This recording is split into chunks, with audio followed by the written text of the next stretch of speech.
खनिज, ये टॉपिक है। थोड़ा सा खनिज है आपका टॉपिक, देना जरा मोबाइल दे देना, बहुत इंपॉर्टेंट टॉपिक है। जल्दी से जल्दी आप सब लोग जुड़ जाइए और चैनल को लाइक ज़रूर करें। Good morning Lalita, Sunil, Ashok, Anil, Kuldeep, Romeo, Rahul, आप लोग जल्दी से जल्दी जुड़ जाइएगा। आज बहुत इंपॉर्टेंट टॉपिक करवाने वाला हूँ मैं, खनिज है आपका। आप लोगों के कोई प्रश्न हो खनिज से संबंधित वगैरह तो मेरे से कमेंट्स करके पूछते रहना। लास्ट में ये जब ये टॉपिक फिनिश हो जाएगा फिर मैं आपको इसका पूरा जवाब दे दूँगा। बीच में मैं इसे नहीं उठाऊँगा क्योंकि बीच में उठाते हैं तो वो डिस्टर्बेंस हो जाता है थोड़ा सा। चलिए चालू कर रहे हैं अपन अब। कल एक प्रश्न और था आपका और कल किसी ने मेरे से पूछा भी नहीं था। पहले कल थोड़ा सा नदी वाले पोर्शन पर अपन एक डिस्कस और कर लेते हैं, थोड़ा सा है केवल 2 मिनट का बस। नदी वाले पोर्शन में कल मैंने मालवा की नदी की, छिप्रा जो नदी थी आपकी, छिप्रा, इसे मालवा की गंगा बताया था, आप लोगों को याद होगा शायद। साथ में मैंने एक लाइन और बोली थी इसमें नदी में कि ये जो छिप्रा नदी है इसमें साल में एक बार दूध की धारा निकलती है, याद होगा शायद आप लोगों को। कल मैंने बोला था ये चीज़ आपको कि दूध की धारा साल भर में एक बार किस नदी में निकलती है, तो आपका जवाब क्या था उसमें, ये छिप्रा नदी। अब यहाँ पर ये मान के मत चलना, ये तुलना है। कई चीज़ें ऐसी होती हैं जो मतलब उस समय पर अपन नहीं बता पाते या दिमाग में से निकल जाती है, लेकिन यहाँ ध्यान रखना ये सिर्फ तुलना कर रहे हैं। यहाँ पर दूध का मतलब ओरिजिनल दूध नहीं है। होता क्या है, कुछ अफवाहें जोड़ दी जाती हैं, कुछ पौराणिक महत्व जोड़ दिए जाते हैं, कुछ आख्यान जोड़ दिए जाते हैं, फिर दंत कथाएँ प्रचलन में आ जाती हैं और वो दंत कथाओं को लेकर के फिर आगे बढ़ते चले जाते हैं और लगातार जब उन बातों को कहा जाता है तो उसको एक मान्यता मिल जाती है। तो इसी तरीके से हो सकता है कि जैसे मान के चलो ये मालवा नदी आपकी ये छिप्रा नदी बह रही है और छिप्रा नदी जिस स्थान से होकर के बह के आ रही है, फॉर एग्जाम्पल ये है, यहाँ हो सकता है कि चूने वगैरह की चट्टानें वगैरह हो इसके अंदर, और चूने की चट्टान होने के कारण से यहाँ से पानी जब इसे क्रिया करेगा और क्रिया करने के बाद क्या होगा, आगे बढ़ेगा, और क्रिया करके जब आगे बढ़ेगा तो सीधी सी बात है ये पानी सफ़ेद कैसा हो जाएगा, सफ़ेद हो जाएगा। अब चूंकि अपन धार्मिक मान्यताओं के आधार पर देख रहे हैं तो सफ़ेद पानी को अपन ने किस में कह दिया, दूध कहना चालू कर दिया। तो इस तरीके से ये किंवदंतियाँ जोड़ दी जाती हैं।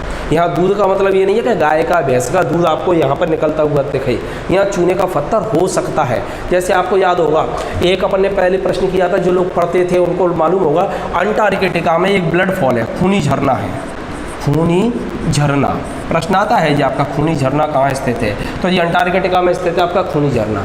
अब इसे खूनी क्यों कहते हैं, क्योंकि यहाँ का जो पानी है बिल्कुल रक्त लाल है, बिल्कुल लाल जैसा। और बाद में जब रिसर्च हुई तब पता चला था कि यहाँ विभिन्न प्रकार के कुछ मिनरल्स या खनिज पाए जाते हैं जिनके कारण से इसका रंग कैसा हो जाता है, लाल हो जाता है। लेकिन दूर से देखने पर यह कैसा नज़र आता है, रक्त जैसा नज़र आता है, इसलिए उसे अपन ने नाम दे दिया खूनी झरना। प्रश्न आ सकता है आपसे कि खूनी झरना कहाँ स्थित है, तो अंटार्कटिका महाद्वीप में स्थित है। तो ये ध्यान रखिएगा, ये दूध है। ऐसी मैंने कुंवारी नदी के बारे में बताया था कल, कुंवारी, क्या ये रक्त की धारा निकलती है, या कोई रक्त की धारा नहीं है। यहाँ रक्त का मतलब या खून का मतलब सीधा सीधा कैसे है आपका, क्या जहाँ से होकर के ये नदी निकलती है वहाँ की जो मिट्टी है वो उसका रंग कैसा होगा, लाल होता है। तो उस लाल में से जब निकलेगा तो अपन को कैसा लगता है कि रक्त निकल रहा है इसमें से। तो इस तरीके से किंवदंतियाँ जोड़ दी जाती हैं। तो थोड़ा सा कॉमन सेंस वगैरह आप लोग इन चीज़ों के लिए लगा लिया करो, ठीक है। अब अपन बात करेंगे अपने मेन टॉपिक पे, और मेन टॉपिक आप आज का कौन सा है आपका, खनिज। खनिज ये है आपका मेन टॉपिक, मिनरल। अभी आपका ऊर्जा संसाधन वाला पोर्शन रह गया है कि बिजली कैसे मिलती है। तो अपन पहले खनिज को देख रहे हैं और खनिज वाला पोर्शन जब आपका समाप्त हो जाएगा उसके बाद अपन देखेंगे ऊर्जा वाले को, ठीक है ना। तो ऊर्जा को अपन इसके बाद में लेंगे। हालांकि मेरे जो नोट्स हैं उसमें मैंने ऊर्जा पहले दे दिया है आपको। तो खनिज वाला पोर्शन है, थोड़ा देखिए ज़रा खनिज होता क्या है। सबसे पहला प्रश्न आपका यही आता है कि खनिज क्या है। तो मूलतः जो खनिज है वो खनिज और प्लस ज इस शब्द से मिलकर के बना है खनिज। खनिज माने होता है खनन, खनन, खनन माने खोदना, यानी खोदने से या खनन करने से जो धातुएं बाहर निकाली जाती हैं या खानों से जो धातुएं बाहर निकाली जाती हैं तो उसको अपन क्या कहते हैं, खनिज कहते हैं। उसे क्या कहा जाएगा, खनिज। आपसे यदि प्रश्न पूछा जाता है खनिज क्या है तो आप क्या जवाब देंगे, खनन या खदानों से या खानों को खोद करके जो चीज़ें बाहर निकाली जा रही हैं वो कहलाती हैं खनिज। परिभाषाएं इसकी अलग अलग हो सकती हैं, जैसे इसके बारे में कहा जाता है कि ये प्राकृतिक रूप से परिस्थितियों के परिणाम स्वरूप होना चाहिए, क्रिस्टलीय होना चाहिए। तो ये केमिस्ट्री के हिसाब से इसकी परिभाषा है। आप तो केवल इतना याद रखें, खदानों से खोद कर जो चीज़ निकाली जाएगी उसे अपन क्या कहेंगे, खनिज कहेंगे। उम्मीद है समझ में आ गया होगा खनिज क्या है आपका। अब खनिज और चट्टान, अब एक प्रश्न और आ जाता है, खनिज तो ये हो गया आपका, चट्टान, ये चट्टान और खनिज में क्या अंतर है। तो जो चट्टान होती है वो 3 प्रकार की होती हैं आपकी। पहली आपकी आग्नेय चट्टान, जो सबसे ज़्यादा इंपॉर्टेंट है आपकी, मेन यही है, और इसी में सबसे ज़्यादा आपके क्या पाए जाते हैं, खनिज पाए जाते हैं आपके। तो ये चट्टानें होती हैं वो चट्टानें इन खनिजों से ही मिलकर के बनी होती हैं। तो चट्टानों का निर्माण किससे होता है, खनिजों से होता है। चट्टानें कितने प्रकार की होती हैं, तो 3 प्रकार की होती हैं। उनमें से पहली चट्टान कौन सी है आपकी, जो सबसे महत्वपूर्ण है, वो है आपकी आग्नेय चट्टान। इसके अलावा रूपांतरित चट्टान होती हैं आपकी, और भी हैं, तो उससे अपन को मतलब नहीं है, अभी अपन केवल यहीं पर देख रहे हैं आग्नेय चट्टान को। तो आग्नेय चट्टान में सबसे ज़्यादा खनिज पाई जाती हैं। तो ये चट्टान और खनिजों में क्या है आपका मूलभूत अंतर है। अब प्रश्न आ जाता है, चूंकि मध्य प्रदेश के संदर्भ में पढ़ रहे हैं अपन यहाँ पर, तो मध्य प्रदेश में खनिज कितने प्रकार के पाए जाते हैं, खनिजों के दृष्टिकोण में मध्य प्रदेश की क्या भूमिका है, तो इसको भी थोड़ा सा समझ लीजिएगा आप लोग। तो जब मध्य प्रदेश और छत्तीसगढ़ जब दोनों एक थे, तब मध्य प्रदेश में खनिजों की संख्या लगभग 31 थी। यहाँ मैं लगभग शब्द का इस्तेमाल कर रहा हूँ, ये ध्यान रखना जरा, लगभग 31 थी। लेकिन मध्य प्रदेश का छत्तीसगढ़ से जब विभाजन हो गया, मध्य प्रदेश छत्तीसगढ़ से कैसा हो गया, विभाजित हो गया, तब जाकर के मध्य प्रदेश में खनिजों की जो संख्या है वो कैसी रह गई, कम रह गई। वर्तमान की बात की जाएगी तो मध्य प्रदेश में वर्तमान में 25 प्रकार के खनिज पाए जाते हैं। ये भी लगभग है आपका। यहाँ से एक अच्छा और रोचक प्रश्न बनता है आपका, प्रश्न पूछा जा सकता है कि बताइए वर्तमान मध्य प्रदेश में कितने खनिज पाए जाते हैं। तो ये ध्यान रखना, वर्तमान मध्य प्रदेश में 25 प्रकार के खनिज पाए जाते हैं। अब मान लीजिएगा कोई प्रश्न आपका आ जाता है, और वो प्रश्न ऐसे आता है कि बताइए मध्य प्रदेश में कितने खनिज पाए जाते हैं। एक विकल्प होता है 20, एक विकल्प होता है 23, एक विकल्प होता है 28 और एक विकल्प होता है 30। तो वर्तमान मध्य प्रदेश की बात कर रहा है। अब यहाँ आपका 25 विकल्प नहीं है। अब बताइए आप कौन सा जवाब देंगे इसमें, तब आप जवाब देंगे 23, यहाँ पर ये वाला देंगे। 25 से अपन ऊपर नहीं जाएंगे, 25 के आसपास में जो नीचे होगा उसी को अपन मार लेंगे। 24 है तो 24 मान लेंगे, और यदि मान के चलो यहाँ पर आपका 28 की जगह पर यहाँ 26 है आपका, तो अभी अपन 26 पर नहीं जाएंगे, 23 पर जाएंगे, क्योंकि 25 बिल्कुल फिक्स है आपका। ये थोड़ा सा ध्यान रखिएगा। और मध्य प्रदेश का जो विभाजन हुआ है छत्तीसगढ़ीय खनिजों के आधार पर ही हुआ है। यदि आप मध्य प्रदेश के नक्शे पर दृष्टिपात करते हैं, मैंने आपको बताया था नक्शा बनाने की कोई आवश्यकता नहीं है। आप जब किसी राज्य को लेती हैं तो आप प्लस का निशान लगा करके रखिएगा।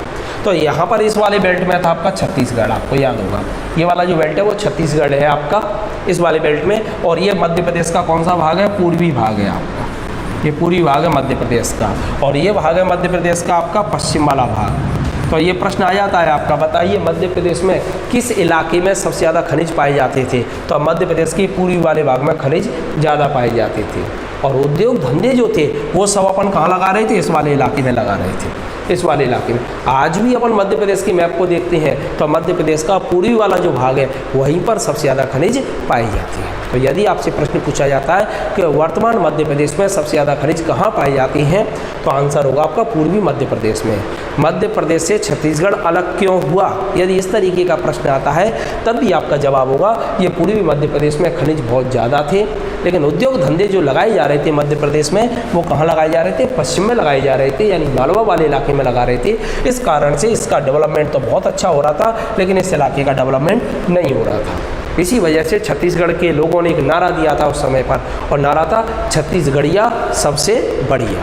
तो ध्यान रखिएगा, नारा कौन सा था आपका, छत्तीसगढ़िया सबसे बढ़िया। तो ये ध्यान रखिए थोड़ा सा, इस तरीके के प्रश्न आपके यहाँ से बनते हैं। अब ये आता है आपका भारत में खनिज दिवस के रूप में कौन सी डेट प्रचलन में है। तो भारत में खनिज दिवस अपन मनाते हैं 21 मार्च। नोट कर लेना इसको। आप लोग जब भी पढ़ने के लिए बैठा करें तो साथ में नाश्ता वगैरह अच्छी तरह से करके बैठें, और एक पेन और पेंसिल भी ले लिया करें, कॉपी वगैरह, और उसमें ऐसे जो फैक्ट आते हैं उन फैक्टों को जो आप नहीं जानते हैं उन फैक्टों को साथ में ही नोट करते चला करें। आज मैं आप लोगों को विश्लेषणात्मक रूप में ऐसे बताऊंगा और कल मैं इसी चीज़ को फिर स्लाइड के माध्यम से आपको कौन सी चीज़ कहाँ पर है, किस तरीके की खदानें होती हैं, ये देखने में कैसा होता है, इन सब चीज़ों को भी बताऊंगा। लेकिन आज नहीं बता रहा, आज मैं सिर्फ आपको याद कराऊंगा जिससे आपको याद हो जाए, जिससे अपन कल जब पढ़ें इस चीज़ को तो एकदम कॉन्सेप्ट क्लियर रहे। तो मध्य प्रदेश में ये क्या है आपका, वो भारत में 21 मार्च को अपन किसके रूप में मनाते हैं, 21 मार्च नहीं 1 मार्च को अपन खनिज दिवस के रूप में मनाते हैं। 1 मार्च है, वो 21 मार्च नहीं है। तो भारत में 1 मार्च को अपन खनिज दिवस के रूप में मनाते हैं। मध्य प्रदेश में कितने खनिज हैं, तो मध्य प्रदेश में 25 प्रकार के खनिज हैं। कितने खनिज हैं, 25। हालांकि उत्खनन अपन यानी ये पाए जा रहे हैं, लेकिन यदि अपन देखें उत्पादन कितने का हो रहा है, तो उत्पादन लगभग 20 प्रकार के खनिजों का ही हो रहा है। भंडारण 25 का है, यानी आपको 25 प्रकार के मिलेंगे, लेकिन उत्पादन देखेंगे तो कितने प्रकार का है, 20 का है। और इनका उत्पादन करने के लिए मध्य प्रदेश में खनिज विकास निगम की स्थापना भी की गई है। खनिज विकास निगम, मध्य प्रदेश खनिज विकास निगम की स्थापना कब हुई है, तो ये हुई है 19 जनवरी 1962 को। ये डेट याद रखनी है आपको। मध्य प्रदेश खनिज विकास निगम की स्थापना कब हुई, तो मध्य प्रदेश खनिज विकास निगम की स्थापना हुई है आपकी कब हुई है, मध्य प्रदेश 1 मार्च। हाँ बिल्कुल सही है, ये थोड़ा सा स्लिप हो गया था वो मेरे से।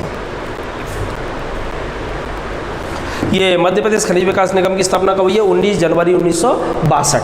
और यदि इसका मुख्यालय पूछ लिया जाए तो ध्यान रखना, निगम जो है, निगम को अपन अंग्रेजी भाषा में कारपोरेशन के नाम से भी जानती हैं। निगम को क्या कहा जाता है, कारपोरेशन कहा जाता है। और इनके जितने भी मुख्यालय हैं वो सब के सब भोपाल में हैं। आप केवल 2 निगम को याद रखें जो भोपाल में नहीं है। वो 2 निगम कौन कौन से हैं, एक निगम है आपका वस्त्र और दूसरा है आपका वित्त। तो वस्त्र और वित्त जो 2 निगम है आपके, इनके मुख्यालय इंदौर में है। और वाद बाकी का कोई भी निगम आ जाए आपका, सब निगमों के मुख्यालय कहाँ होंगे, भोपाल में। मध्य प्रदेश खनिज विकास निगम की स्थापना कब हुई, 19 जनवरी 1962 को। 19 जनवरी 1962 को मध्य प्रदेश खनिज विकास निगम की स्थापना हुई है। 1 मार्च को खनिज दिवस के रूप में मनाते हैं। मध्य प्रदेश में 25 प्रकार के क्या पाए जाते हैं, खनिज पाए जाते हैं। और आपके जो 20 है इनका वर्तमान में क्या हो रहा है, उत्पादन हो रहा है। थोड़ा सा मोबाइल में दिखना है, ये उम्मीद है यहाँ तक क्लियर हो गया होगा आपका। अब आता है मध्य प्रदेश की खनिज नीति, यानी मध्य प्रदेश सरकार खनिजों की पॉलिसी किस तरीके से ला रही है, उन खनिजों को किस श्रेणी में रखा गया है, क्या क्या करेंगे, तो इसके बारे में है। तो मध्य प्रदेश की पहली खनिज नीति जो थी वो आई थी आपकी 1995 में। ये बहुत अच्छा प्रश्न है आपका, आपसे पूछा जा सकता है ये प्रश्न आपका, ये ध्यान रखिएगा। तो मध्य प्रदेश सरकार की जो खनिज नीति है सबसे पहले कब आई है, 1995 में आई। और दूसरी या जो नवीन है वो आई आपकी 2010 में आई है। तो नवीन जो नीति है वो कब आई आपकी, 2010 में आई है नवीन नीति। तो नवीन नीति 2010 में आई और पहली नीति कब आई, 1995 में। इसके आधार पर कहा गया है कि किस खनिज का उत्पादन कहाँ करेंगे, किस तरीके से करेंगे, उसकी रॉयल्टी क्या होगी, कहाँ पर भेजेंगे, ये सब बातें आपकी किसमें रहती हैं, खनिज नीति में रहती हैं। अब बात करेंगे अपन इसके बाद में, एक प्रश्न और बनता है आपका, वो है कि मध्य प्रदेश के जो खनिज हैं उनके उत्पादन में मध्य प्रदेश की क्या भूमिका है। तो मध्य प्रदेश में किन खनिजों के उत्पादन में पहले स्थान पर है, उनको देख रहे हैं फर्स्ट स्थान पर। तो फर्स्ट स्थान पर पहला तो हीरा है, यानी संपूर्ण भारत में सबसे ज़्यादा हीरे का उत्पादन कहाँ पे हो रहा है, मध्य प्रदेश में। इसके बाद है गेरू है आपका, गेरू का उत्पादन भी काफ़ी होता है मध्य प्रदेश में, सबसे ज़्यादा हो रहा है। गेरू के अलावा है आपका डाइस्पॉट है, इसके अलावा डोलोमाइट है आपका, डोलोमाइट, इस खनिज का उत्पादन भी काफ़ी होता है अपने यहाँ पर, सबसे ज़्यादा है आपका। इसके अलावा हीरा हो गया, गेरू हो गया, डाइस्पॉट हो गया, डोलोमाइट हो गया, एक दो, हाँ तांबा है आपका, तांबा, कॉपर और मैग्नीज है, मैग्नीज। अब देखिए ज़रा प्रश्न ऐसे आ जाता है, बताइए हीरा के उत्पादन में पहले नंबर पर कौन है, यह मध्य प्रदेश किन खनिजों के उत्पादन में पहले नंबर पर है। तो यहाँ 2 शब्द आपको और समझने पड़ेंगे खनिजों के संदर्भ में। एक शब्द होता है भंडारण और दूसरा शब्द होता है उत्पादन। ये 2 चीज़ें चलेंगी और ये बड़ी कंफ्यूज करती हैं ये दोनों चीज़ें आपको। पता नहीं प्रश्न किस दृष्टिकोण में पूछ रहा है वो आपसे, भंडारण के दृष्टिकोण से पूछ रहा है या उत्पादन के दृष्टिकोण से। अपन जवाब क्या होता है कि जो अपन को याद होता है अपन उस हिसाब से दे देते हैं, जबकि दोनों के जवाब कैसे हैं, अलग अलग हैं। भंडारण का मतलब होता है कि आपके पास में कितने हैं, और उत्पादन का मतलब है उस भंडार में से कितना खर्च निकाल रहे हैं। भंडारण का मतलब क्या हो गया, कितना है आपके पास में, रिजर्व में कितना रखा है, और उत्पादन का मतलब क्या है, उस भंडार में से आप कितना निकाल रहे हैं। तो यहाँ देखिएगा जरा, एक तो तांबा है, आप लोगों ने कई बार पढ़ा होगा तांबा के बारे में और मैग्नीज, ये दोनों के बारे में।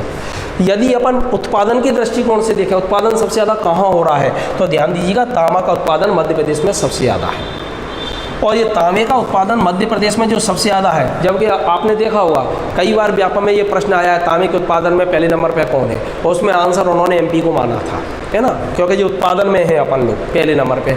भंडारण यदि कह देता कि बताइए तांबे के भंडार सबसे ज़्यादा कहाँ है, तो आंसर हो जाता राजस्थान। यानी भारत में सबसे ज़्यादा तांबा कहाँ मिलता है, तब आपका आंसर राजस्थान होगा, और उत्पादन सबसे ज़्यादा कहाँ होता है, तब आंसर होगा आपका मध्य प्रदेश। उम्मीद है कॉन्सेप्ट क्लियर हो गया होगा, अब कोई दिक्कत नहीं आएगी आप लोगों को। हो गया ये क्लियर। अब देख रहे हैं अपन, तो फर्स्ट में कौन कौन है, हीरा है, हीरा हो गया। हीरा एक कठोर धातु है। हीरा मध्य प्रदेश में कहाँ मिलती है आपको, तो 3 जिले इसके लिए बहुत फेमस हैं। अभी अपन डिटेल में आगे चल के चर्चा करेंगे, लेकिन थोड़ी सी मैं आपको बता रहा हूँ। तो ये किम्बरलाइट चट्टानों से हीरा मिलता है। चट्टानें कौन सी होंगी, किम्बरलाइट, ये किम्बरलाइट चट्टानें, इनसे आपको हीरा मिलता है। दुनिया में सबसे पहले जो हीरा था वो पाया जाता था दक्षिण अफ्रीका में, लेकिन वर्तमान में सबसे ज़्यादा हीरा मिल रहा है रूस में।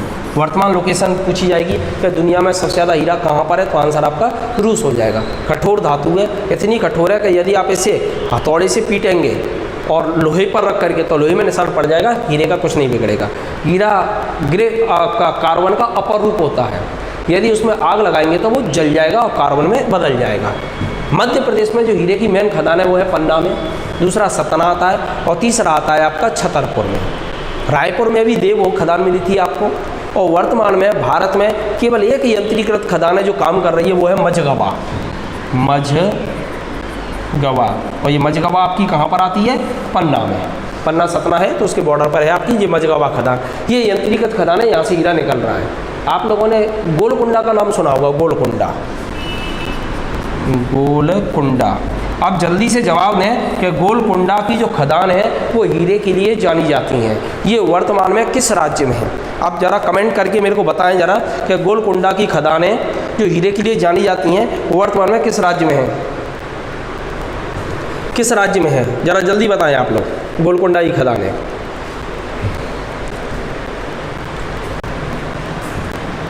गोलकुंडा की खदानें वर्तमान में किस राज्य में है। आप लोगों ने मुगल काल में शाहजहाँ का नाम सुना होगा, शाहजहाँ। शाहजहाँ के नियंत्रण से मुगल काल में थे जी आपके शाहजहाँ। मुगल काल की स्थापना किसने की थी, बाबर ने की थी। फिर बाबर का बेटा गद्दी पर बैठा जिसका नाम हुमायूं था। फिर अकबर गद्दी पर बैठा, अकबर के बाद जहांगीर, और जहांगीर के बाद शाहजहाँ। तो शाहजहाँ के समय में ये गोलकुंडा की खदान मुगलों के नियंत्रण से चली गई थी। तो यहीं से आपके मुगल वंश का पतन होना चालू हुआ, क्योंकि गोलकुंडा हीरों के लिए जाना जाता है, और यहाँ से विश्व प्रसिद्ध कोहिनूर हीरा निकला था। आप प्रश्न का जवाब दें कि वर्तमान में ये गोलकुंडा की खदान किस राज्य में है। ये कुछ लोगों ने जवाब दिया है, इसमें थोड़ा सा ध्यान दें जरा आप लोग। सुनील ने जवाब दिया है, सुनील कर्नाटक, कर्नाटक में नहीं है भैया, ये ध्यान रखना, कर्नाटक में नहीं है, ये कर्नाटक गलत है। हैदराबाद, हैदराबाद के पास में है, ये तेलंगाना में, राज्य पूछ रहा हूँ आपसे, और हैदराबाद कोई राज्य नहीं है, ये ध्यान रखें जरा। कर्नाटक आंसर गलत है बिल्कुल, हैदराबाद भी आंसर गलत है, आंध्र प्रदेश भी आंसर गलत है आपका, आंध्र प्रदेश गलत है आंसर। वर्तमान लोकेशन के आधार पर देखेंगे, लेकिन दूसरे तरीके से देखेंगे तो आंध्र प्रदेश हो सकता है। वर्तमान में जो हैदराबाद है ना आपका, हैदराबाद वो कहाँ पर है आपका, तेलंगाना में है। तो ये गोलकुंडा की खदान आप कहाँ पर हो गई, तेलंगाना। आंध्र प्रदेश अपन तब कहेंगे जब तेलंगाना ऑप्शन में ना हो। तेलंगाना ऑप्शन में यदि नहीं है तो आंसर आपका आंध्र प्रदेश हो जाएगा, क्योंकि हैदराबाद में आती है। ये बात सही है, हैदराबाद में, जिन लोगों ने हैदराबाद आंसर कहा है वो बिल्कुल सही है। लेकिन मैंने यहाँ जो आपसे प्रश्न पूछा था वो प्रश्न था आपका किस राज्य में है, तो राज्य के दृष्टिकोण से हैदराबाद आपका आंसर गलत है, क्योंकि वो क्या है आपकी राजधानी है। और वो कहाँ की राजधानी है, तेलंगाना की राजधानी है। तो आपका जवाब क्या होना चाहिए, तेलंगाना। ये ध्यान रखना जरा आप लोग, तेलंगाना। हाँ, अब ये शाहजहाँ की बात कर रहे थे, तो शाहजहाँ जो था ना, शाहजहाँ के अधिकार क्षेत्र से गोलकुंडा की खदानें चली गई थी। एक प्रश्न पर ध्यान रखना, इतिहास से संबंधित प्रश्न है, क्या बताइए गोलकुंडा की खदानों पर से नियंत्रण किस मुगल बादशाह का समाप्त हो गया था? तो आंसर हो जाएगा आपका शाहजहाँ। या शाहजहाँ का नियंत्रण समाप्त होने के कारण से जो इनकम का जो सोर्स था आपका हीरा वगैरह का, वो हाथ से निकल गया। और जब हीरे का सोर्स हाथ से निकल जाएगा, उत्पादन क्षमता हाथ से निकल जाएगी, पैसा हाथ से निकल जाएगा, तो सीधी सी बात है पतन होना चालू हो जाता है। तो मुगल बादशाह के पतन का एक कारण ये भी था कि हीरे का सोर्स हाथ से निकल गया था। तो ये ध्यान रखें आप लोग। इसके बाद में आता है द्वितीय स्थान पर अपन कौन सी है? फर्स्ट स्थान हो गया, द्वितीय में है रॉक फास्फेट। रॉक फास्फेट ये द्वितीय स्थान है आपका, रॉक फास्फेट। दूसरे नंबर पे चूना पत्थर। चूना पत्थर, चूना पत्थर है आपका। तीसरे नंबर पे फायर क्ले। फायर क्ले और रॉक संगमरमर। संगमरमर, ठीक है ना, ये है आपके, ये अपन द्वितीय स्थान पर आते हैं। रॉक फास्फेट जो है आपका, रॉक फास्फेट ये झाबुआ में बहुत मिलता है। मध्य प्रदेश में बात करेंगे तो कहाँ मिलेगा? झाबुआ में, तो रॉक फास्फेट के खदानें। इसके अलावा रॉक फास्फेट आपका राजस्थान में भी काफ़ी मिलता है, राजस्थान, ठीक है ना। चूना पत्थर तो सब जगह है ही, और चूना पत्थर से ही आपका सीमेंट बनता है। सीमेंट के लिए आप जानते ही हैं कच्चे पदार्थ के रूप में काम करता है। फायर के लिए है आपका, फायर के लिए एक तरीके से मिट्टी होती है, इससे अपन ईंटें बनाते हैं। जहाँ पर अग्नि ताप रोधी क्षमता ज़्यादा होती है उसके लिए फायर के लिए का इस्तेमाल करते हैं। और संगमरमर चूना पत्थर का पुनर्नवीनीकृत रूप ही आपका संगमरमर है आपका। संगमरमर भारत में देखा जाए तो सबसे ज़्यादा राजस्थान में है। मकराना का संगमरमर तो दुनिया भर में प्रसिद्ध है आपका, मकराना का। जैसे ताजमहल बना है, जैसे विक्टोरिया मेमोरियल बना है। अब आपके दिमाग में आ रहा होगा ये विक्टोरिया मेमोरियल क्या है? अब मैं आपसे प्रश्न पूछ रहा हूँ, कमेंट करके जल्दी से जल्दी बताएं, विक्टोरिया मेमोरियल वर्तमान में कहाँ पर स्थित है? बताएं जरा आप लोग, विक्टोरिया मेमोरियल वर्तमान में कहाँ स्थित है?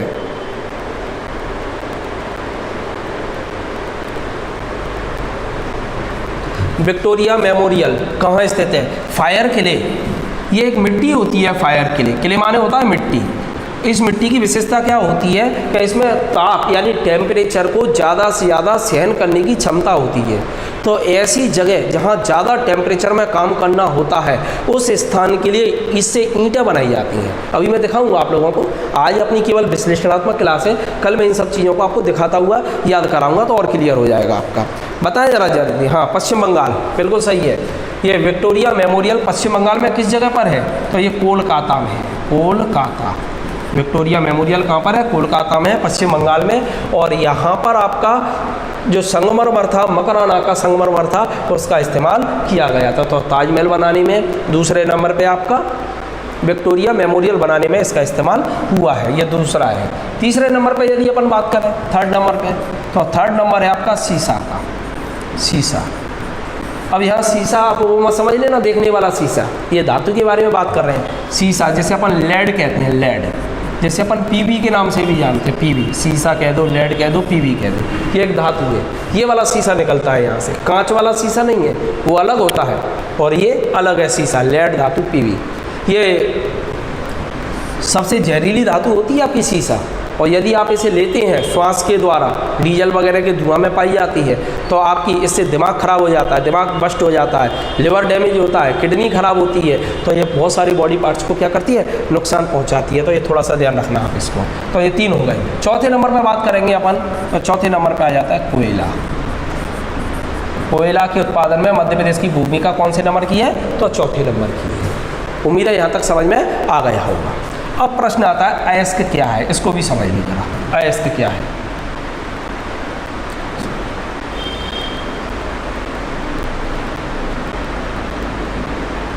अयस्क क्या है?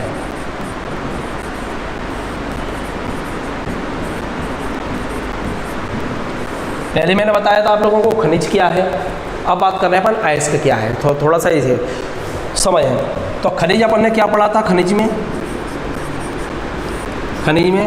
कि खदानों से खोद करके धातुएं जो निकाली जाती हैं उनको अपन क्या कहते हैं? खनिज कहते हैं। और खदानों से खोद करके जब धातु निकाली जाएंगी तो उनके साथ में विभिन्न प्रकार की अशुद्धियाँ भी मिली रहेंगी। तो अशुद्धि युक्त जो खनिज होते हैं उनको ये अपन कहते हैं अयस्क।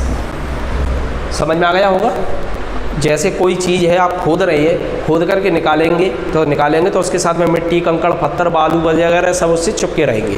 अब उसको अपन धोएंगे, धो करके साफ़ करेंगे। साफ़ करने की पद्धतियाँ अलग अलग होती हैं। उस आधार पर उसमें से क्या है, धातुओं को निकाला जाता है, यानी धातुओं का निष्कर्षण या शुद्धिकरण किया जाता है। और जिस तरीके से शुद्ध अपन कर लेते हैं तब तो वो धातु बन जाती है, और जब वो अशुद्ध रूप में रहती है तब उसे अपन क्या कह देते हैं, अयस्क कहते हैं। अशुद्ध रूप में उसे क्या बोला जाता है, अयस्क। उम्मीद है यहाँ पर आपको समझ में आ गया होगा।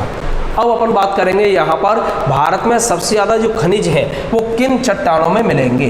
तो भारत में सबसे ज़्यादा खनिज पाए जाते हैं धारवाड़ क्रम की चट्टानों में। धारवाड़, ये प्रश्न बहुत इंपॉर्टेंट है। धारवाड़ क्रम की चट्टान ये क्या होती हैं, ये क्रम की चट्टानें। जब अपन इंडिया की ज्योग्राफी पढ़ेंगे तो उसमें इन चट्टानों के बारे में मैं डिटेल में बताऊंगा। अभी तो आप यहाँ सीधा सीधा याद कर लीजिएगा, भारत में सबसे ज़्यादा चट्टानें या भारत में सबसे ज़्यादा खनिज किन चट्टानों में पाए जाते हैं, तो वो किस में पाए जाएंगे, धारवाड़ क्रम की चट्टानों में पाए जाते हैं। ये ध्यान रखना। अब इनको याद करने का तरीका बता रहा हूँ आपको।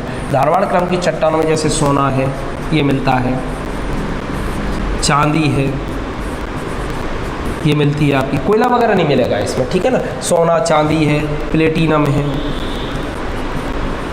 अब इनको कैसे याद करें उससे समझ लो ज़रा। जैसे सोना मिल रहा है तो सोना आपका पहन करके जा रहे हो, एकदम गिर जाए तो फिर क्या करोगे, धाड़ मार करके अपन रोएंगे।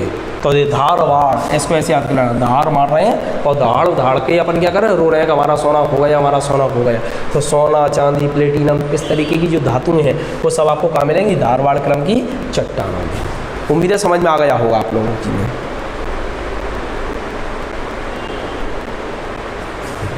ये थोड़ा सा ध्यान रखें आप लोग।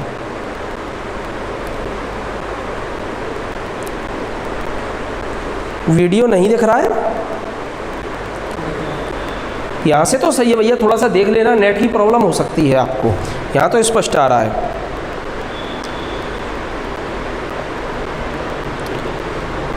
यहाँ तो सही आ रहा है।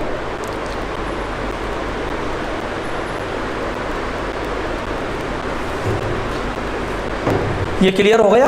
कैसे याद रखेंगे, याद करने का तरीका, विभिन्न प्रकार की बेशकीमती धातुएं जब आपकी गिर जाएंगी तो अपन क्या करेंगे, दहाड़ेंगे। तो दाढ़ मार करके रो रहे हैं, उससे याद रख लीजिएगा आपका, धारवाड़ करेंगे। अब खनिजों का वर्गीकरण, इसको पढ़ रहे हैं अपन, खनिज वर्गीकरण। इसको और देख लो। खनिजों को अपन मुख्य रूप से 3 भागों में बांटते हैं। खनिजों के वर्गीकरण को देखेंगे तो कितने भागों में बांटते हैं, 3 भाग। पहला है धात्विक खनिज, धात्विक खनिज। दूसरा है आपका अधात्विक खनिज, अधात्विक खनिज। और तीसरा है आपका ऊर्जा देने वाले खनिज, ऊर्जा देने वाले खनिज। तो पहला कौन सा हो गया, धात्विक खनिज, यानी ऐसे खनिज जिसमें धातुएं पाई जाती हैं। दूसरा है आपका अधात्विक खनिज, यानी ऐसे खनिज जिसमें धातुएं नहीं पाई जाती हैं। और ऊर्जा खनिज, ऐसे खनिज जिनसे आपको ऊर्जा मिलती है, यानी बिजली पैदा होती है। तो ये ऊर्जा वाले खनिज। इस तरीके से खनिजों को अपन ने कितने भागों में बांटा है, 3 भागों में। अब ये धात्विक जो खनिज हैं, इन धात्विक खनिजों को भी अपन ने 2 भागों में बांट दिया है। फिर पहला है आपका लोह धातु, लोह धातु के आधार पर। दूसरा है अलोह धातु, अलोह। अलोह का मतलब क्या हो जाता है, जिसमें लोहा न पाया जाए। यहीं से प्रश्न बनता है आपका, बहुत अच्छा और सुंदर प्रश्न बनता है। क्या बताइए, धात्विक खनिजों को कितने भागों में बांटते हैं। तो धात्विक खनिजों को अपन 2 भागों में बांटते हैं। कौन कौन से हैं, लोह और अलोह। लोह में कौन से आएंगे, तो लोह में आ जाएगा आपका लोह अयस्क आएगा, लोह अयस्क, है ना। अब इस लोह अयस्क से अपन शुद्ध करके क्या निकालेंगे, लोहा निकाल लेंगे। मैग्नीज आता है आपका, मैग्नीज में हल्की सी लोहे की मात्रा यानी आयरन की मात्रा रहती है। इसके अलावा निकेल आता है, निकेल, और कोबाल्ट भी आता है। यहाँ लिखा देता हूँ कोबाल्ट, ठीक है ना, कोबाल्ट। तो 1 2 3 4 ये 4 आते हैं जो लोह युक्त हैं आपके। कौन कौन से हैं, अब इनको एक ट्रिक में याद कर लेना। लोह वाले को एक ट्रिक बना रहे हैं अपन, लो नी कोम, लोनिकोम, ये शब्द याद रख लेना आप लोग। इस शब्द से, क्योंकि यहाँ से प्रश्न आ जाता है किस में लोहा पाया जाता है और किस में लोहा नहीं पाया जाता, इस तरीके के प्रश्न आते हैं। तो इसलिए इनको सॉल्व अपन तभी कर पाते हैं जब आपको ट्रिक याद हो। तो यहाँ लेकिन ओपन भी होना चाहिए ट्रिक। यहाँ पर लो का मतलब क्या है या नी का मतलब क्या है, जब अपन इनको यही नहीं पता होगा तो फिर गड़बड़ होगी। तो इसलिए इसको पूरा पढ़ें। तो लो का मतलब यहाँ लोहा है, नी का मतलब निकेल है, को का मतलब कोबाल्ट है और म का मतलब क्या है, मैग्नीज है।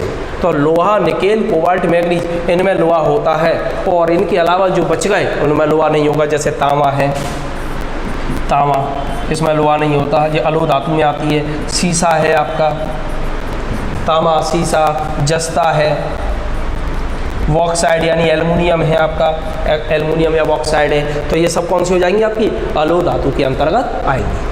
थोड़ा सा दोबारा से रिपीट कर रहे हैं, इनमें से आप एक को याद कर लो, लोनीकोम।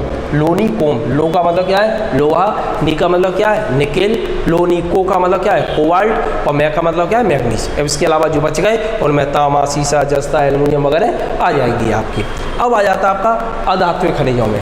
अधात्विक खनिज में कौन कौन से आ जाएंगे, तो यहाँ आ जाएगा आपका अब्रक है, अब्रक यानी माइका, माइका के नाम से जाना जाता है इसे, अब्रक, माइका। ध्यान रखिएगा, भारत पहले इसके उत्पादन में दुनिया भर में पहले नंबर पे था। ये प्रश्न बहुत बार पूछा गया है आपका। पुरानी बुकलेटों को आप जब देखेंगे या ओटी सॉल्व करेंगे तो आपको ये मिलेगा क्या, बताइए किस खनिज के उत्पादन में भारत दुनिया भर में प्रथम स्थान पर है। तो आंसर होता था अब्रक, लेकिन अब नहीं है। नए जो डाटा हैं उनके आधार पर पहले नंबर पर कौन हो गया है, ब्राज़ील हो गया है। तो ध्यान रखिएगा, अब्रक के उत्पादन में पहले स्थान पर कौन है, अब ब्राज़ील। पहले कौन था आपका, पहले कौन था, पहले भारत था, लेकिन अब नहीं है। तो ये अब्रक है आपका। अब्रक के अलावा नमक है, पोटास है, नमक, पोटास, ठीक है ना। तो इस तरीके के जो है आपके वो सब किस में आ जाएंगे, अधात्विक में आ जाएंगे। सल्फर भी आ जाएगा, संगमरमर भी आ जाएगा। तो ये सब के सब अधात्विक में। अब ऊर्जा वाले में आ जाइएगा। तो ऊर्जा वाले में अपन पेट्रोल है, मेन तो आपका पेट्रोल ही है आपका। इसके अलावा कोयला है, पहले नंबर पर रखना चाहिए वैसे कोयला को अपन, है ना। ऊर्जा का सबसे मेन सोर्स कोयला है। इसके अलावा विभिन्न प्रकार की गैसेस वगैरह भी हैं, तो ये ऊर्जा में आ जाती है आपकी। प्राकृतिक गैस, इसमें CNG वगैरह ये सब आपकी आ जाएंगी। तो मेन ऊर्जा का सोर्स कौन है आपका, कोयला है, ठीक है ना। इसके अलावा कुछ धातुएं भी हैं जो आपको ऊर्जा देती हैं, जैसे उसमें से यूरेनियम है आपकी, यूरेनियम, यूरेनियम, यूरेनियम एक अपने यहाँ पे भी पाई जाती है। आप बताएं जरा, भारत में एक ऊर्जा देने वाली धातु पाई जाती है, कहाँ पाई जाती है भारत में ऊर्जा देने वाली धातु? भारत में ऊर्जा देने वाली एक धातु पाई जाती है जिसका इस्तेमाल अपन बम वगैरह बनाने में भी करते हैं। मैं हिंट दे रहा हूँ आपको, केरल में पाई जाती है, वो केरल में पाई जाती है। उसका नाम बताएं जरा आप लोग, थोड़ी कोशिश करें, नाम बताएं। हाँ, ये नाम सही है, अनिल का नाम सही है, थोरियम, थोरियम, यूरेनियम, थोरियम। ये थोरियम कहाँ मिलेगा, केरल में मिलेगा। केरल की वालू यानी रेत में मिलता है। ये एक अयस्क से निकाला जाता है, अयस्क का नाम है मोनोजाइट। मोनोजाइट नाम का एक अयस्क होता है, उस अयस्क से थोरियम धातु निकाली जाती है। तो ये ध्यान रखना है, खनिजों का वर्गीकरण हो गया। उम्मीद है समझ में आ गया होगा। खनिजों को अपन ने कितने भागों में बांटा है, 3 भाग। कौन कौन से हैं, धात्विक खनिज। धात्विक खनिज को कितने भागों में बांटा, 2 भागों में। पहला कौन सा है, लोह खनिज, दूसरा अलोह खनिज। लोह खनिज में अपन ने क्या रखा है, लोनीकोम। याद कैसे करेंगे, लोनीकोम। इसके अलावा अलोह में तांबा, सीसा, जस्ता वगैरह आ जाएंगे। अधात्विक खनिज में जिसमें धातुएं बिल्कुल नहीं पाई जाए, किसी प्रकार की कोई धातु नहीं हो, जैसे अब्रक या माइका, कोई धातु नहीं है। नमक है, पोटास है, इस तरीके से आप रख सकते हैं इसे। ऊर्जा वाले में आ जाएंगी आपकी यूरेनियम और थोरियम। मेन तो धातुओं के रूप में रखेंगे तो ये आएंगे यूरेनियम, थोरियम। और इसके अलावा कौन आ जाएगा, कोयला आ जाएगा। तो यूरेनियम, थोरियम और कोयला, तो ये आपके इसके अंतर्गत खनिज वर्गीकरण में आती है। उम्मीद है समझ में आपके में आ गया होगा। अब अपन बात कर रहे हैं मध्य प्रदेश के खनिजों के संदर्भ में। आज मैं आपको केवल मध्य प्रदेश के संदर्भ में बात कर रहा हूं, लेकिन खनिज वाले पोर्शन को कल से अपन विश्व के संदर्भ में और भारत के संदर्भ में भी पढ़ेंगे। जैसे ओवरऑल GS आपकी एक साथ तैयार हो जाए, अलग अलग मेहनत आपको खनिजों में न करनी पड़े। क्या खनिज का विश्व में क्या पोजीशन है, भारत में कहाँ कहाँ पर मिलते हैं, कहाँ कहाँ से प्रश्न बन सकता है, और मध्य प्रदेश में क्या पोजीशन है। आज मैं केवल आपको मध्य प्रदेश के संदर्भ में करा रहा हूँ, जैसे आप जल्दी से याद कर लें और उसे कल अपन लिंकअप जब जोड़ेंगे तो याद करने में दिक्कत नहीं आएगी। पहले अपन एक जिला ले रहे हैं और वो जिला है आपका बालाघाट। बालाघाट में कौन कौन से महत्वपूर्ण खनिज मिलेंगे, पहले अपन उनको देख लेते हैं। बालाघाट को लेकर के चल रहे हैं अपन। सबसे पहले अपन ने क्या लिया है, बालाघाट। अब बालाघाट में कौन कौन से खनिज मिलेंगे उसको देख रहे हैं अपन, फिर बालाघाट में और क्या क्या मिलेगा तो उसे भी निकाल लेते हैं अपन, ठीक है ना। तो बालाघाट में जो खनिज मेन मिलता है वो यहाँ पर एक तो सोना मिलता है, सोना मिलेगा। मध्य प्रदेश में सोना बालाघाट में मिलता है, सीधी में भी मिलता है।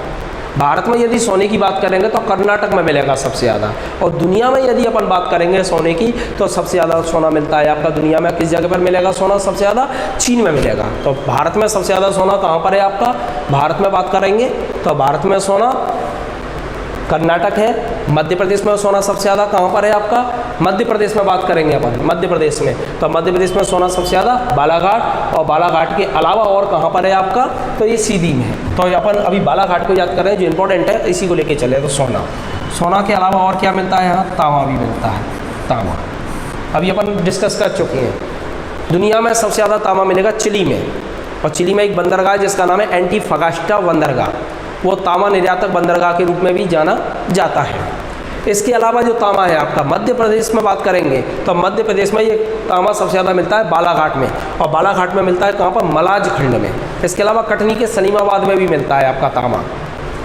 राजस्थान में ये मिलता है, खेतड़ी की खदान है जो झुंझुनू जिले में आती है, खेतड़ी उसमें मिलता है। चूँकि मध्य प्रदेश को याद करा रहा हूँ तो इसलिए अभी अपन तांबा यहीं इतना रखेंगे। इसके अलावा मैग्नीज, मैग्नीज, मैग्नीज भारत के उत्पादन में मध्य प्रदेश की पोजीशन तीसरी है, ये थोड़ा सा ध्यान रखें उत्पादन में। और यहाँ पर सबसे ज़्यादा भंडारण है आपका, 192.2 लाख टन भंडारण है अपने यहाँ मैग्नीज का। और ये भी ध्यान रखना मध्य प्रदेश के 2 जिले हैं बालाघाट और छिंदवाड़ा, यहाँ 50% पाया जाता है आपका। इसके अलावा अभी लेटेस्ट में आपका मैग्नीज झाबुआ में भी मिला है जो क्वार्टजाइट के साथ मिलता है। इसके अलावा खरगोन के बड़वाह में भी आपका मैग्नीज मिला है, तो इसकी अपन डिटेल में चर्चा कल करेंगे ओवरऑल जिलों को लेकर के। अभी अपन केवल यहाँ देख रहे हैं कि सोना हो गया, तांबा हो गया, मैग्नीज हो गया। इन 3 खनिजों के लिए कौन सा जिला जाना जाता है, बालाघाट। तो इन 3 खनिजों को आप याद रखें, मैग्नीज, तांबा, सोना। और बालाघाट में कई खदान हैं, उन खदानों में से एक खदान बहुत इंपॉर्टेंट है जिसका नाम है भरवेली, ये बालाघाट में स्थित है। और एशिया की सबसे बड़ी यंत्रीकृत खदान है जी आपकी, एशिया की सबसे बड़ी यंत्रीकृत खदान कौन सी है आपकी, भरवेली, भरवेली सबसे इंपॉर्टेंट है। इसके अलावा यहाँ पर और भी खदानें हैं आपकी बालाघाट में, जिसमें से एक है मखेली, मखेली ये खदान का ही नाम है आपका, मखेली। मखेली खदान भी आपकी कहाँ पर है, बालाघाट में। इसके अलावा है बरवाली, बरवाली, ये बरवाली खदान भी आपकी कहाँ पर है, बालाघाट में है।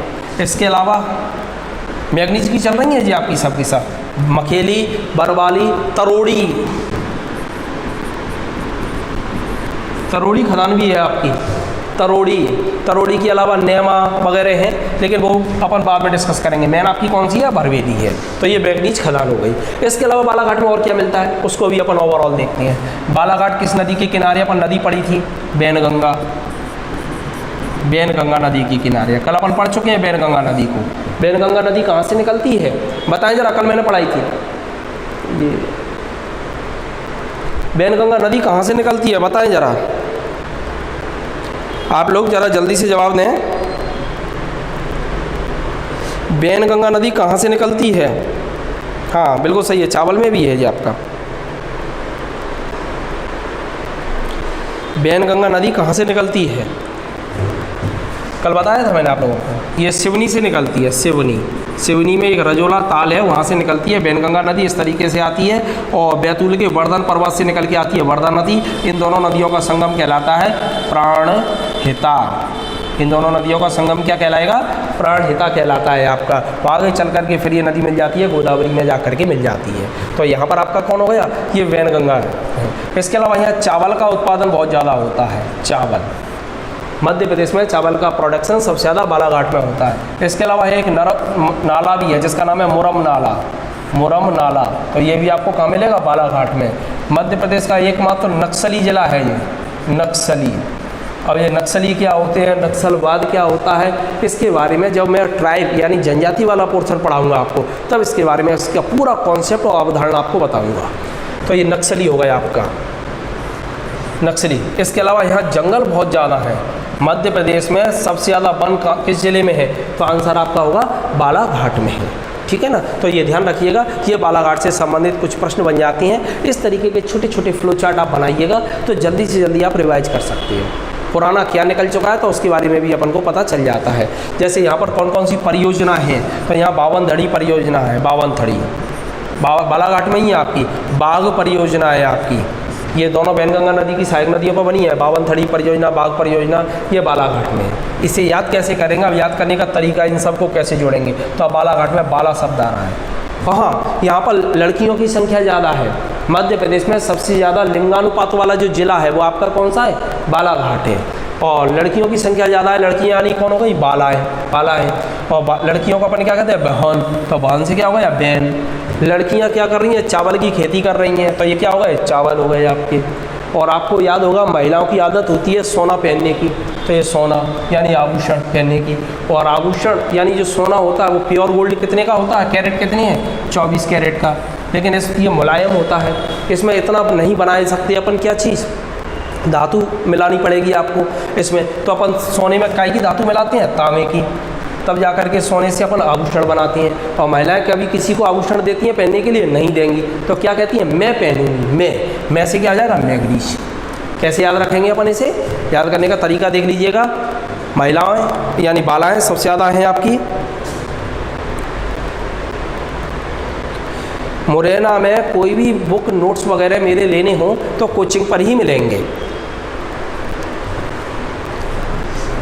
दोबारा से मैं रिपीट कर रहा हूँ, बालाघाट में बाला शब्द आ रहा है, बाला माने लड़कियाँ हो गई, बाला माने लड़कियाँ हो गई आपकी। तो यहाँ पर सबसे ज़्यादा लिंगानुपात वाला जिला है। वैनगंगा नदी बह रही है आपकी, नक्सली जिला है क्योंकि जंगल बहुत ज़्यादा है। नाला निकलता है यहाँ से, वो कौन सा है, मुरम नाला है। चावल की खेती सबसे ज़्यादा होती है। बावनथड़ी परियोजना, बाघ परियोजना बालाघाट में ही है आपकी। और वैनगंगा नदी का उद्गम कहाँ से हो रहा है, सिवनी से। कल मैंने आपको बताया था सिवनी जिला जो बना है, एक विशेष प्रकार का वृक्ष पाया जाता है, सौना। और सौना वृक्ष से अपन क्या निकालते हैं, क्या बनाते हैं, तो ढोलक।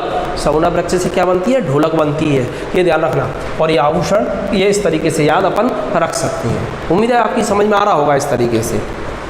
और इस तरीके से ही छोटे छोटे आप बनाएं तो ज़्यादा बेहतर है, बहुत जल्दी याद होगा आप लोगों को। हाँ बिल्कुल सही है आपका। देखें जरा, इसके बाद में ये बालाघाट वाला हो गया। अब इनके बारे में सोना, तांबा, मैग्नीज, इसकी चर्चा कल मैं आप लोगों से डिटेल में पूरी और करेंगे। पूरा डिटेल में कैसे करेंगे कि सोना कहाँ कहाँ पर है, आपका पूरा फ्लो चार्ट आप लेकर के आऊँगा। सोना कैसे निकाला जाता है, कौन सी नदी है, जैसे अभी अपन बात कर लेते हैं थोड़ा सा सोने के बारे में। कल फ्लो चार्ट पे हल्का सा डिस्कस कर लेंगे अपन। जैसे ये सोना है आपका, देख लीजिएगा ज़रा, है ना। विश्व में बात करेंगे अपन सोने की, तो विश्व में सबसे ज़्यादा सोना कहाँ मिलेगा आपको, तो विश्व में सबसे ज़्यादा सोना मिलता है चीन में। पहले आपका दक्षिण अफ्रीका था, लेकिन वर्तमान में कौन हो गया है, चीन हो गया है। दूसरे नंबर पर भारत में बात करेंगे अपन, भारत में कहाँ है, तो भारत में सोना सबसे ज़्यादा आपका कर्नाटक में है, कर्नाटक। इसके अलावा आंध्र प्रदेश में भी है आपका। इसके अलावा एमपी में यदि अपन बात करते हैं तो एमपी में दो इलाके काफ़ी इंपॉर्टेंट है सोने को लेकर के। आंध्र प्रदेश में रामगिरी है, रामगिरी की खदान है आपकी आंध्र प्रदेश में। यहाँ पर आपकी कोलार खदान है कर्नाटक में। इसके अलावा हट्टी की खदान है, और जो हट्टी की जो खदान है ये मौर्य सम्राट अशोक के समय की है। और कोलार जो खदान है आपकी, ये 5 खदान है कर्नाटक में जहाँ से पुल निकल रहा है। इसके अलावा यहाँ पर बालाघाट में है आपका, बालाघाट। इसके अलावा सीधी में है आपका, सीधी में भी है, ठीक है ना। तो ये है आपके सोना एक वृक्ष से भी निकलता है, उस वृक्ष का नाम है क्वेसेटम। अब देखो जरा, यहाँ से आपके दिमाग में आ रहा होगा, ये तो सब हो जाए नदी। यहाँ एक नदी से भी सोना निकलता है, उसका नाम है स्वर्णरेखा नदी। स्वर्णरेखा नदी से भी सोना निकलता है। स्वर्णरेखा नदी 2 है आपकी। एक स्वर्णरेखा नदी आपकी झारखंड में है जिससे सोना निकलता है। एक स्वर्णरेखा नदी के किनारे आपका ग्वालियर भी स्थित है, जो वर्तमान में किस में बदल गया है, नाले में बदल गया है। तो ये थोड़ा सा ध्यान रखना है। अब आपके दिमाग में यहाँ तक तो खैर ठीक है जो भी कुछ है, लेकिन जो एक्टिव सेटअप को लेकर के आ रहा होगा, क्या खनिजों की खेती हो सकती है? एक प्रश्न पूछ रहा हूँ मैं आपसे, आप जवाब दें जरा। क्या खनिजों की या मिनरल की खेती हो सकती है? कोई वृक्ष है जो खनिज दे सकता है आपको? बताएं जरा जल्दी से। हाँ, ये कीर्ति का जवाब बिल्कुल सही है, झारखंड में है स्वर्णरेखा।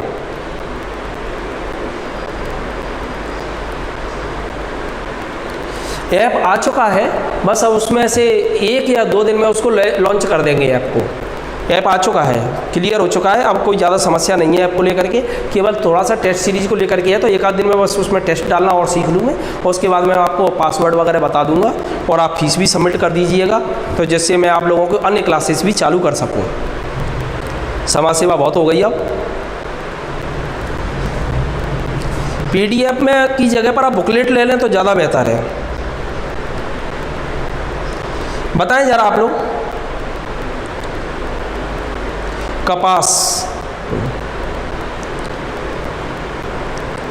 नहीं, कपास की खेती, कपास तो अपने आप में ही पेड़ है, मैं ये बात कर रहा हूँ क्या खनिजों की खेती हो सकती है? यदि हो सकती है तो कैसे, ये ध्यान रखना ज़रा। वर्तमान में कई राज्यों में, कई देशों में खनिजों की खेती हो रही है। होता क्या है, यहाँ पर खनिजों की खेती के दौरान कई वृक्ष ऐसे होते हैं जिनमें आप लोगों ने देखा होगा, ज़रा इसको हटा रहा हूँ मैं, है ना, ये इस तरीके से वृक्ष रहते हैं। अपन जब पेड़ पौधे पढ़ेंगे तब मैं बताऊंगा उस चीज़ को। इस तरीके से वृक्ष रहता है आपका, है ना, यहाँ पर ये जड़ें हो गई उसकी, और इसमें एक टिश्यू पाया जाता है, उस टिश्यू का नाम क्या होता है, जाइलम। ये हो गया आपका जाइलम टिश्यू। और एक पाया जाता है जिसका नाम होता है फ्लोएम टिश्यू। कौन सा हो गया, एक हो गया जाइलम, और दूसरा कौन सा है आपका, फ्लोएम। फ्लोएम, ये थोड़ा समझ लो इसको।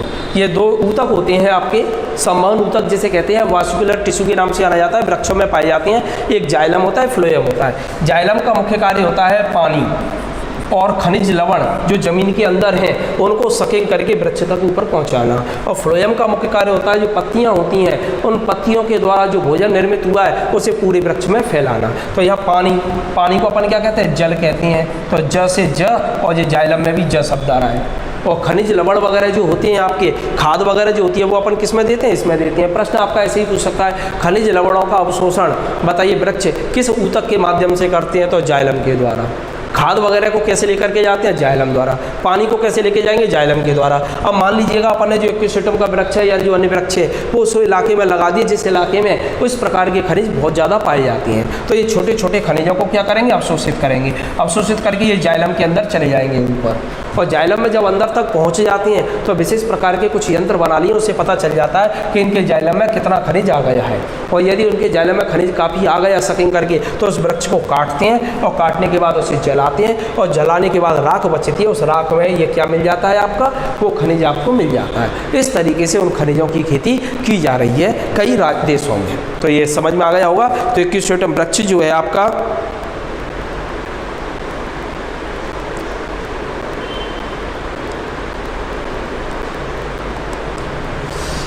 ये क्लियर हो गया होगा आपका। इससे संबंधित किसी का कोई प्रश्न हो तो पूछ सकते हो मेरे से। ये क्लियर है। चलिए अब अपन एक और देख रहे हैं, एक जिला और तैयार कर लेते हैं अभी अपन, और वो जिला है आपका झाबुआ। इस जिले को और तैयार कर लो आप, इसे अपन कल डिटेल में फिर पढ़ सकते हैं। झाबुआ, झाबुआ जो है एक जनजाति के लिए भी जाना जाता है, वो जनजाति का नाम है भील। आपको याद होगा भील जनजाति के लिए जाना जाता है, जब अपन ट्राइब डिटेल में पढ़ेंगे वहाँ बताऊँगा। और यहाँ पर आपका खनिज जो है वो दो मिलती है आपके। एक खनिज मिलता है यहाँ रॉक फास्फेट,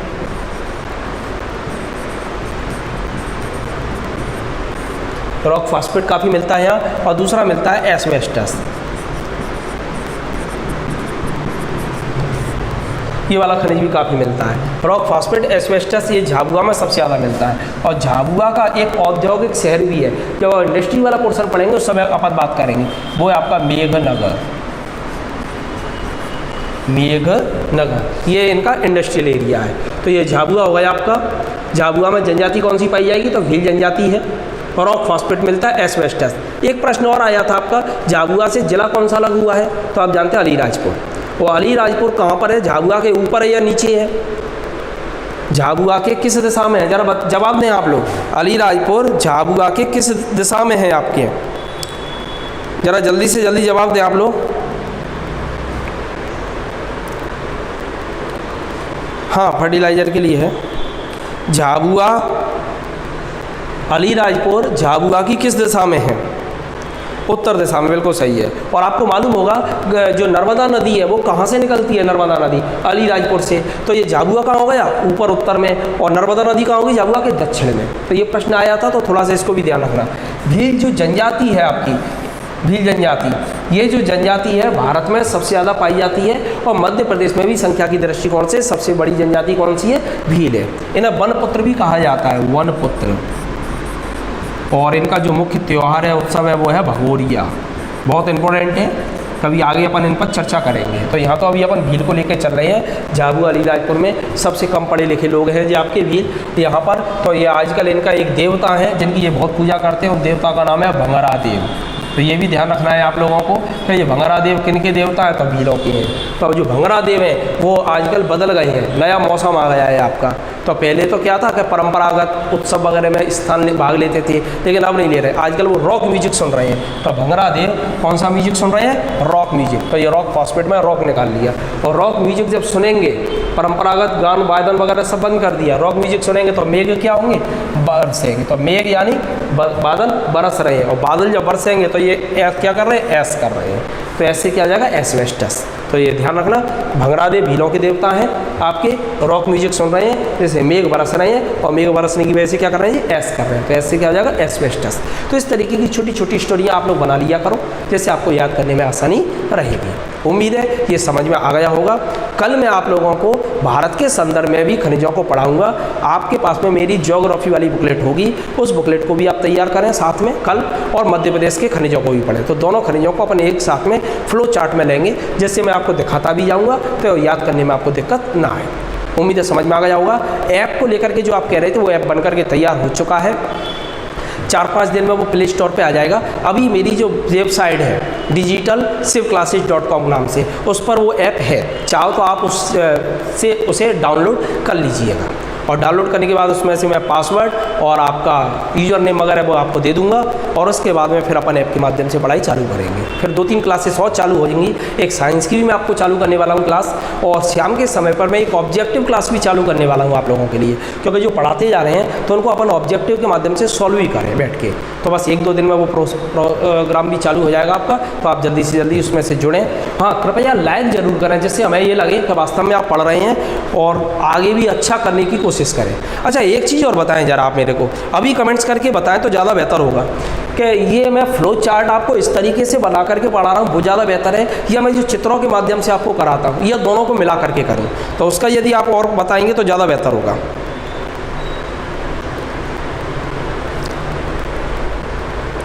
थोड़ा सा इसके बारे में बताएं कि इस तरीके का जो आज मैंने पढ़ाया था उसी तरीके से आप पढ़ना चाहेंगे, या दोनों तरीके से पढ़ना चाहेंगे। फ्लो चार्ट तो खैर मैं दोनों बनाता ही हूँ उसमें, या इमेज वाला भी है।